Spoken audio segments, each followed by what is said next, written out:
Hola, en aquest capítol parlaré d'un parell de maneres que crec que van bé per practicar i afiançar els pronoms. Són coses que poden semblar òbvies, però que potser no ho són per a tothom. La primera es tracta de començar a partir del nostre propi sistema. Tots tenim un sistema nostre de pronoms interioritzat, que normalment no s'ajusta al 100% al normatiu, i ho podem esquematitzar d'aquesta manera. Aquí dibuixem el conjunt del nostre sistema i el conjunt del sistema normatiu, que com veieu, lògicament, ha de tenir alguna intersecció, si no malament rai. I aquí dins no hi hauria només els pronoms i les seves combinacions, en cada conjunt, sinó l'ús que en fem. Podem tenir un pronom en el nostre inventari, però potser no el fem servir o el fem servir malament. D'acord? Aquesta part del mig, doncs, és la part comuna. És la part nostra, espontània, que coincideix amb les formes normatives. A l'esquerra tenim la part del nostre sistema que no és normativa o que en fem un ús no normatiu. I a la dreta hi tenim els pronoms normatius o els usos normatius que nosaltres no fem servir. Doncs quin serà el bon mètode d'estudi? Doncs el que, en primer lloc, primer faci sortir, faci emergir el nostre sistema, ens ajudi a treure'l amb totes les seves incoherències i dubtes, perquè sovint no en som conscients al 100% de quin és el nostre sistema. Però una cosa és el que creiem que diem o que creiem que sabem i una altra és el que sabem i diem efectivament. Després hem d'observar quines són les discordances amb el sistema normatiu d'aquesta part nostra. Per què? Doncs per prendre en consciència. No n'hi ha prou observar, n'hem de prendre en consciència i després hem d'analitzar aquests punts de discordança de conflicte, els dubtes, i n'hem d'entendre l'origen. Aquest és un pas importantíssim. Clar, després de tot això, què haurem de fer? Doncs bé, primer, corregir aquesta part que no s'ajusta a la norma. Després també, no només corregir, sinó també omplir els buits que observem, que veiem que la norma té i que nosaltres no fem servir. I finalment, doncs, lògicament, practicar d'alguna manera per interioritzar-los. Qualsevol mètode que ens ajudi a fer això serà bo, però no podem obviar cap d'aquests passos. I alerta, tampoc no estic dient que hem d'utilitzar sempre els pronoms normatius, ni de bon tros. Només que els hem de conèixer per saber-los utilitzar quan calgui. Com més formal sigui el context, com més àmplia sigui l'audiència, més ens haurem d'acostar a les formes normatives i ajustar-nos a l'estàndard. Hi ha algunes persones que intenten fer servir sempre els pronoms normatius, però fan, francament, una mica de riure. Doncs bé, per mi, la millor manera de fer tot això comença per una cosa tan senzilla com crear petits diàlegs, podem dir mini diàlegs, que facin sortir més o menys espontàniament els pronoms. I amb aquests pronoms fem el nostre propi quadre, que després compararem amb el quadre d'algun llibre. Hem de construir diàlegs de només dues intervencions en què una persona diu una cosa i una altra la comenta dient jo també, jo tampoc o coses similars. Com que la resposta evitarà fer repeticions, hi haurà la necessitat de fer servir un pronom. Vesteixes molt extremada, reina. Diu, doncs tu també vesteixes, rei. Aquí o no sabem quin pronom toca o sabem que hi toca el pronom i. D'acord? És a dir, ens farà sortir el pronom o ens farà sortir el buit, ens farà sortir el dubte. Després, en un segon moment, quan haguem controlat ja la forma normativa, si no la sabíem, eh, podem intentar memoritzar-la amb exemples semblants. De la mateixa manera que diu vesteixes molt extremada, doncs pots dir, escolta, camines tort. I la resposta seria, doncs tu també hi camines. O bé, t'has tornat boig. Doncs tu també t'hi has tornat.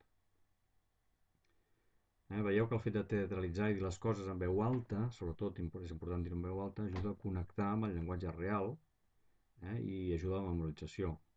I com més tinguin a veure les frases amb la nostra vida real, doncs, i com més teatralitzem, millor. Posem un altre exemple també molt senzill que després ens servirà per veure com funcionen els complements directes. Diu, no veig l'Arnau per enlloc. I l'altre doncs contesta, jo tampoc. Al moment que s'enfaina podríem dir, ostres, jo tampoc no veig. On deu haver anat a parar? Com que el que falta és no veig l'Arnau, el complement que ens falta és el. El pronom que ens falta és el. A vegades una mateixa frase i la seva resposta poden donar peu a opcions diferents. Ara poso un simple exemple. Diu, jo em menjo les sardines senceres. I l'altre diu, doncs jo no. Ui, doncs jo no. Jo què faig? Clar, pot contestar. Doncs jo trec sempre el cap i les espines de les sardines. Trec sempre el cap i les espines de les sardines. Però també podria dir, doncs jo menjo les sardines, em menjo les sardines sense cap. Veieu? En els dos casos tindríem doncs, dos pronoms diferents. El primer seria jo en trec sempre el cap i les espines de les sardines i l'altre seria doncs me les menjo, les sardines. Són dues frases diferents a partir de la mateixa. I com a últim exemple, també un de senzill, diu avui hem estat a Calella, diu un. I l'altre li contesta, de veritat, quina casualitat. Nosaltres també, podem dir nosaltres també i prou. Això ja ho vam veure l'altre vídeo. Perquè, repetint, nosaltres també hem estat. Què falta? Doncs el pronom de lloc. Nosaltres també hi hem estat, que significa a Calella. I etc. Aquest sistema serà encara més potent quan el fem servir amb combinacions de pronoms. I ara vull tornar al segon cas, aquell de l'Arnau que no es troba enlloc. Repetiré les frases aquí, perquè així veurem també en aquesta sessió el que són els pronoms de complement directe i veiem com es poden fer sortir i practicar justament amb aquest sistema. Un diu, no veig l'Arnau per enlloc. Diu, ostres, jo tampoc no el veig. Això és el que hem vist abans. On deu haver anat a parar? L'Arnau és un complement directe perquè és el lloc que veig. És masculí i singular. Però podem fer servir el mateix diàleg per canviar-ne el gènere, per canviar-ne el nombre, per fer servir un complement indeterminat, per fer servir el neutre. I així ens sortiran totes les formes del pronom. Si en comptes de dir l'Arnau diem l'Alícia, o bé diem els nens, o bé les criatures, ens haurem fet servir el femení i els plurals.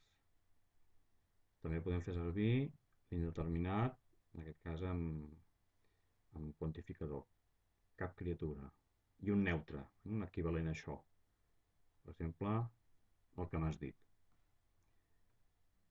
Doncs ara ho posem tot això en aquest mini diàleg i anirem veient com ens surten els pronoms que els anirem apuntant al costat per després fer el nostre quadre. No veig l'Alícia per enlloc. Ostres, jo tampoc no la veig. On deu haver anat a parar? No veig els nens per enlloc. Ostres, jo tampoc no els veig. On deuen haver anat a parar? No veig les criatures per enlloc. Ostres, jo tampoc no les veig. On deuen haver anat a parar? No veig cap criatura per enlloc. Ostres, jo tampoc no en veig cap per enlloc. No veig el que m'has dit. Doncs mira, jo ara tampoc no ho veig.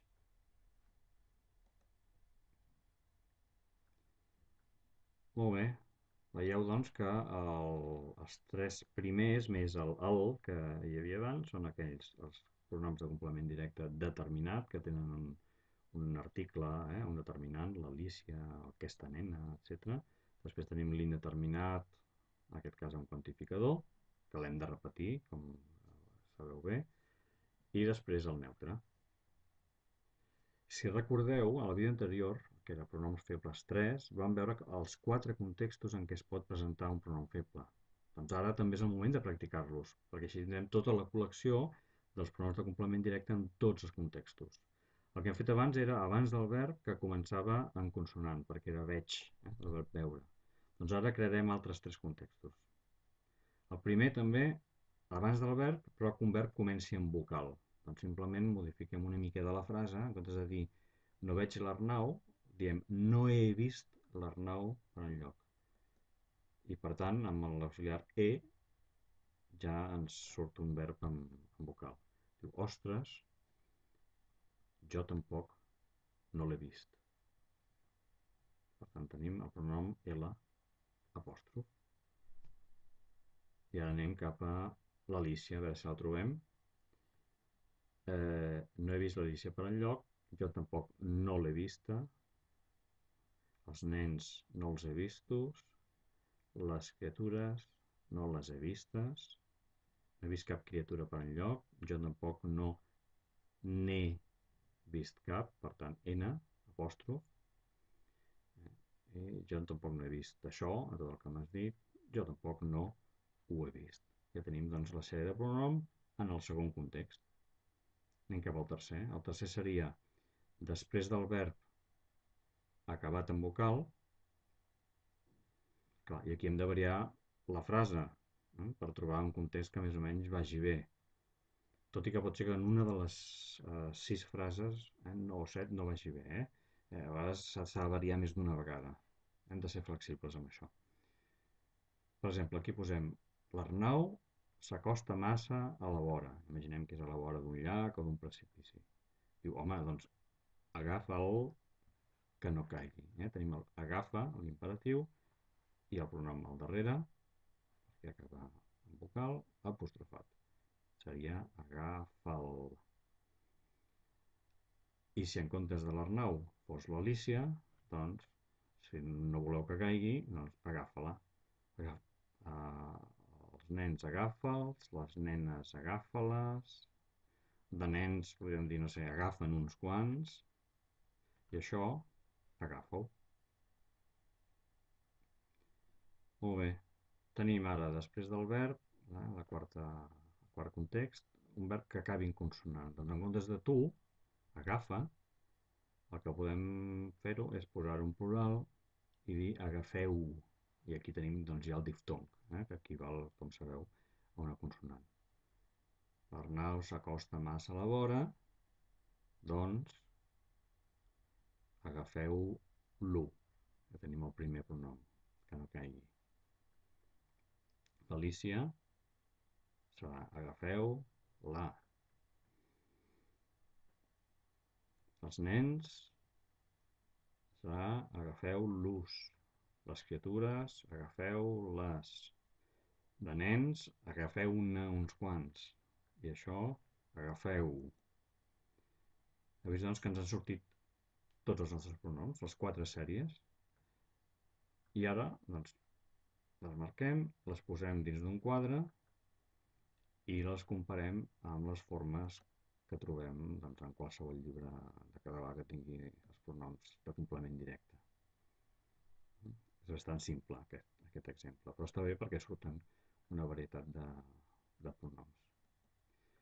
Una altra forma de practicar els pronoms febles, poso primer comparar amb un quadre de pronoms del llibre. Com deia, una altra manera de practicar els pronoms febles i que no escandalitzi ningú, per mi, és traduir frases que tinguin pronoms a altres llengües. En altres llengües, sobretot que coneguem tan bé com el català o més bé. Això ens obligarà una mica a fer aquest exercici, l'exercici de comparació. Això val especialment per qui no té el català com a llengua primera. Es tracta de comparar estructures i pensar, com ho diríem? Quins pronoms apareixen o desapareixen quan fem la traducció? Com canvien? Pot ser que aquesta manera diferent de funcionar de l'altra llengua influeixi en el nostre català?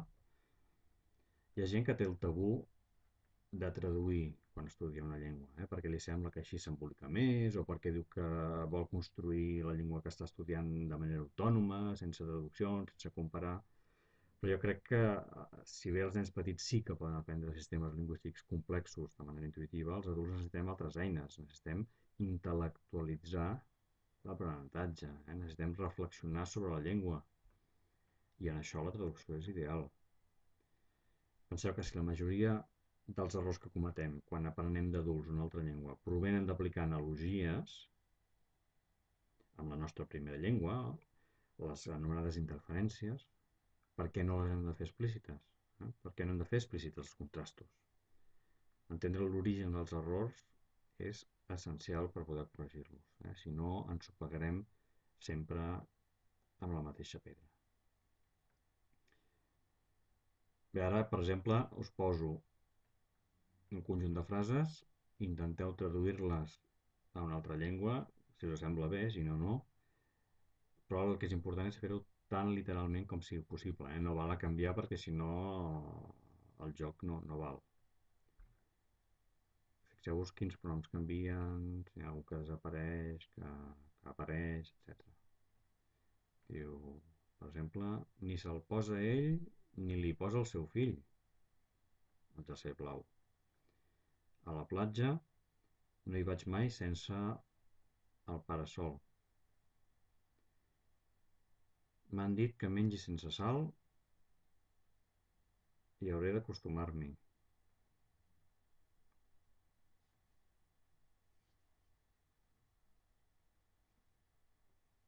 De tornavisos, 4. De tornavisos. En tinc 3 de grossos i 2 de petits. Vinga, una més. Beethoven va escriure la 9a simfonia que ja no hi sentia. Si voleu fer l'exercici, poseu pausa i després continueu amb el vídeo.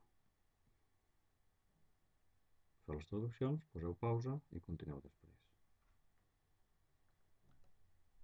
I bé, deixem-ho aquí. En aquesta sessió hem vist algunes maneres de treballar els pronoms febles, hem vist els pronoms de complement directe, espero que us hagi estat útil, i els vídeos que venen repassaré breument alguns altres tipus de complements i la substitució pronominal. I més endavant hi arribarem a fer combinacions. D'acord? I mentrestant, doncs res, com sempre, si teniu algun comentari, alguna pregunta o necessiteu ajut, doncs escriviu-me simplement a aquesta adreça. Fins a la propera.